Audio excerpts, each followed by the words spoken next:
Hi everyone, it's Lisa from thepracticalplanner.com. I wanted to show you my garden journal that I use to keep track of my plants.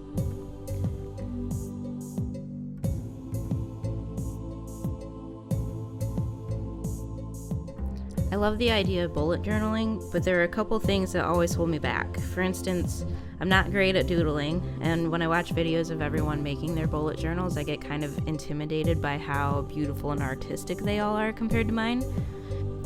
And I also find mapping out a bullet journal from blank pages to be way too time-consuming. So having these pages set up to where all I need to do is fill in the relevant information really works for me. There are several pages that are set up like habit trackers, so I can still use different colored pens or markers to fill in my habits, and of course I can doodle in the margins if I want to, without having to necessarily draw everything and mark every line. If you'd like your own copy of my garden journal, I do have a printable version available on my website.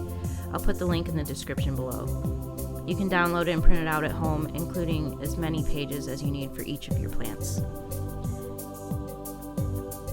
Once you have it printed out, you'll want to bind it somehow. I like using a 3-ring binder with plastic sleeves to keep the pages clean when I'm not writing on them. You can also use the pockets to store little things like plant tags, which are always good to keep so you can reference them later. So I'm going to do a little flip through to show you how I use my garden journal. The first step is to write out what fruits, veggies, and herbs my family and I like to eat. From that, I decide which of these plants I want to have in my garden, and then of course I add in some flowers and maybe some more houseplants as well.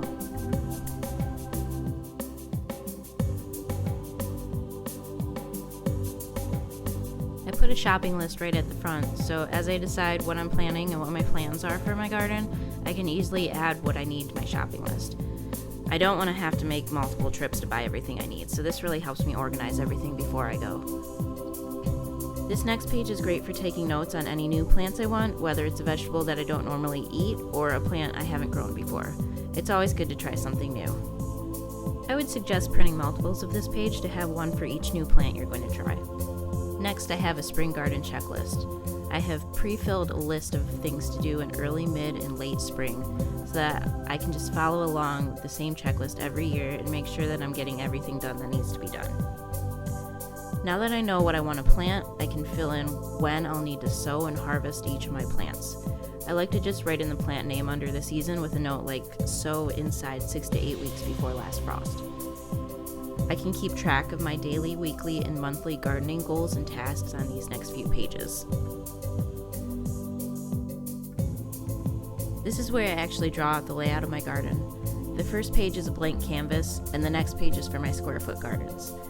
This page is set up as a 4x4 grid, so there's plenty of room to either draw the plants or write their names in each square. If you have a 4x8 foot garden, you can easily make this a 2-page spread to lay out your full square foot garden from left to right. Then there's a page to take notes, either about your garden layout or maybe about companion plants or things like that. These next few pages are my habit trackers.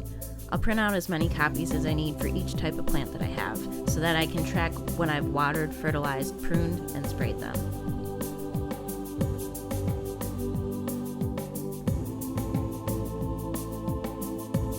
I also like to keep track of how much they grow over time and how many fruits and veggies I'm able to harvest each season. This is where I take note of any problems I've encountered in my garden and how to fix the problem and prevent it from happening again. And at the end of my journal, I have a couple pages where I can reflect on the season and make a quick plan for next season.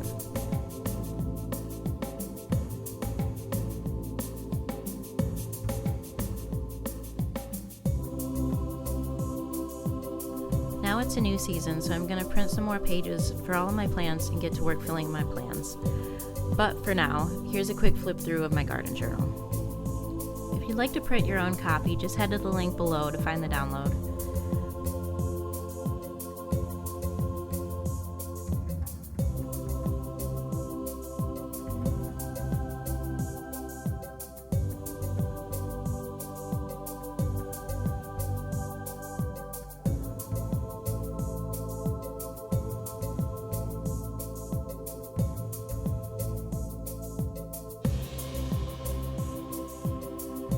Thanks for watching. I'll be back soon with more videos. Until then, feel free to check out my website for indoor and outdoor gardening tips and information.